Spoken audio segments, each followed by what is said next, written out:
ពេញលេងហើយបាទពេលនេះអ៊ុយក្រែនបាទកំពុងតែរកផ្លូវថ្មីបាទដោយផលិតអាវុធជាមួយនឹងប្រទេសណេធឺឡែនបាទ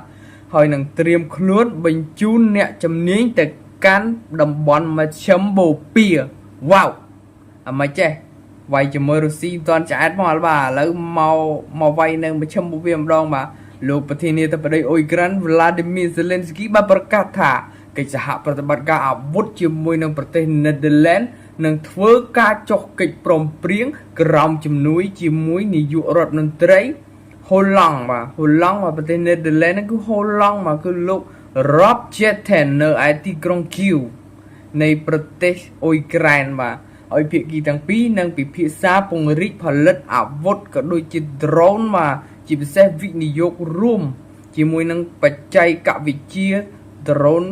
ដែលអ៊ុយក្រែនបានសហការជាមួយនឹងប្រទេសណេធឺឡែនដោយអ៊ុយក្រែនលើកឡើងថាខ្លួនមានបទពិសោធន៍យ៉ាងខ្លាំងក្នុងការប្រយុទ្ធប្រឆាំង drone ផលិតដោយអ៊ីរ៉ង់ក្នុងសង្គ្រាមជាមួយរុស្ស៊ីបាទហើយរុស្ស៊ីគឺប្រើ drone សាហិតដែល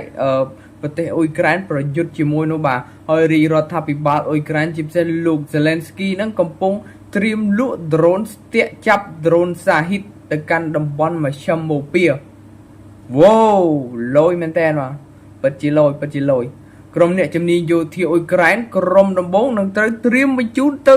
ឯតំបន់មជ្ឈិមបូព៌ាជាពិសេសប្រទេសអ៊ីរ៉ង់តែម្ដងបាទដើម្បីបង្រៀនពីវិធីក្នុងការការពារនិងកំទេច drone សាហិត